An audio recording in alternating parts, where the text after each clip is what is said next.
পাকিস্তানের রাওয়ালপিন্ডিতে অনুষ্ঠিত পাকিস্তানের বিরুদ্ধে বাংলাদেশের যে টেস্ট সিরিজ সেই সিরিজে আপনারা জানেন আমরা বাংলাদেশ 2-0 এর ব্যবধানে জয়লাভ করেছে।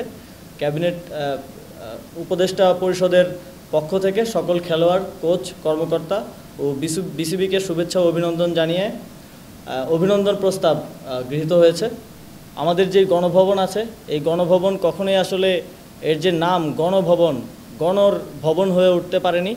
তাই এই গণভবনকে যেহেতু এদেশের মানুষ, ছাত্র জনতা একটা অভ্যুত্থানের মাধ্যমে জয় করেছে, এটিকে জনগণের জন্য উন্মুক্ত করে দেওয়া হবে এবং এই জুলাই গণ অভ্যুত্থানের স্মৃতিকে, শহীদদের স্মৃতি এবং বিগত ফ্যাসিবাদী সরকারের আমলে যত অন্যায় অবিচার হয়েছে সব কিছুর স্মৃতি সংরক্ষণ করার জন্য গণভবনকে জুলাই গণ অভ্যুত্থান স্মৃতি জাদুঘর হিসেবে প্রতিষ্ঠা করা হবে। প্রথমেই ছাত্র জনতার গণ অভ্যুত্থানের 1 মাস উপলক্ষে দেশের জনগণকে সকলকে শুভেচ্ছা ও অভিনন্দন জানাচ্ছি। আজকে আমাদের ক্যাবিনেট মিটিং ছিল, সেখানে কিছু গুরুত্বপূর্ণ সিদ্ধান্ত গৃহীত হয়েছে।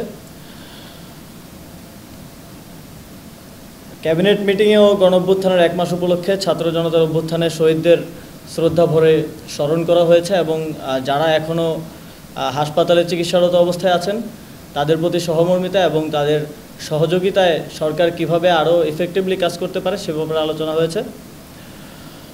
পাকিস্তানের রাওয়ালপিন্ডিতে অনুষ্ঠিত পাকিস্তানের বিরুদ্ধে বাংলাদেশের যে টেস্ট সিরিজ সেই সিরিজে আপনারা জানেন আমরা বাংলাদেশ 2-0 এর ব্যবধানে জয়লাভ করেছে।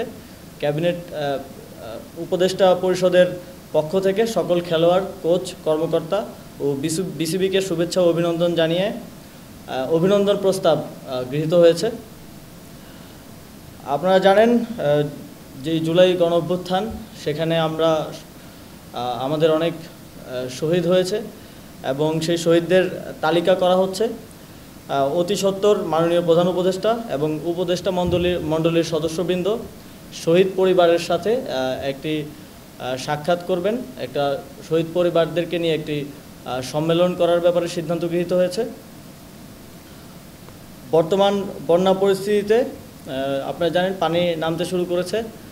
ত্রাণ কার্যক্রম সরকারের পক্ষ থেকে এবং আরও বিভিন্ন জায়গা থেকে ত্রাণ কার্যক্রম চলমান আছে। তবে আমরা পুনর্বাসন কার্যক্রমও শুরু করেছি এবং অনেকগুলো এনজিওর সাথে সরকারের মেলবন্ধনের মাধ্যমে এবং সরকারের পক্ষ থেকেও পুনর্বাসন প্রকল্প হাতে নেওয়া হয়েছে। খুব দ্রুত সময়ের মধ্যে যাদের বাড়িঘর ক্ষতিগ্রস্ত হয়েছে তাদের পুনর্বাসনের ব্যবস্থা করা হবে। শ্রমিক অঙ্গনে একটা উত্তেজনাকর পরিস্থিতি কিছুদিন ধরেই আপনারা জানেন, আমরা দেখতে পাচ্ছি। সে বিষয়ে সকল স্টেকহোল্ডারদের সাথে দফায় দফায় আলোচনা হয়েছে এবং সে বিষয়ে ক্যাবিনেটে আজকে আলোচনা হয়েছে এবং আপনারা জানেন আজকে পরিস্থিতি মোটামুটি নিয়ন্ত্রণে আছে এবং শ্রমিকদের যে কোনো সমস্যা সমাধানের জন্য একটা রিভিউ কমিটি শ্রম মন্ত্রণালয়ের অধীনে করার বিষয়ে সিদ্ধান্ত হয়েছে। খুব দ্রুতই সেই রিভিউ কমিটিটি ঘোষণা করা হবে যাতে শ্রমিকরা তাদের সকল দাবি দাওয়া নিয়ে সেই রিভিউ কমিটির কাছে দিতে পারে এবং রিভিউ কমিটি কনসার্ন মিনিস্ট্রি বা কনসার্ন অধিদপ্তর কিংবা পরিদপ্তরের মাধ্যমে সেই সমস্যা দ্রুত সমাধানের জন্য কাজ করে যাবে। আমরা ইতিমধ্যেই দেখতে পেয়েছি বিভিন্নভাবেই যেই ফ্যাসিবাদী পরাজিত শক্তি তাদেরকে পুনর্বাসন করার মতো বিভিন্ন কর্মসূচিও আমরা কিছু কিছু জায়গায় দেখতে পেয়েছি।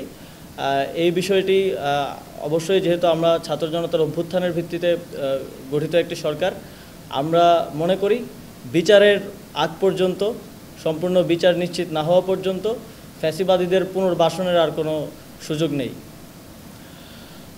আজকের সবচেয়ে গুরুত্বপূর্ণ যে সিদ্ধান্তটি হয়েছে সেটি হচ্ছে আমাদের যে গণভবন আছে এই গণভবন কখনোই আসলে এর যে নাম গণভবন, গণর ভবন হয়ে উঠতে পারেনি। তাই এই গণভবনকে যেহেতু এদেশের মানুষ, ছাত্র জনতা একটা অভ্যুত্থানের মাধ্যমে জয় করেছে, এটিকে জনগণের জন্য উন্মুক্ত করে দেওয়া হবে এবং এই জুলাই গণ অভ্যুত্থানের স্মৃতিকে, শহীদদের স্মৃতি এবং বিগত ফ্যাসিবাদী সরকারের আমলে যত অন্যায় অবিচার হয়েছে সব কিছুর স্মৃতি সংরক্ষণ করার জন্য গণভবনকে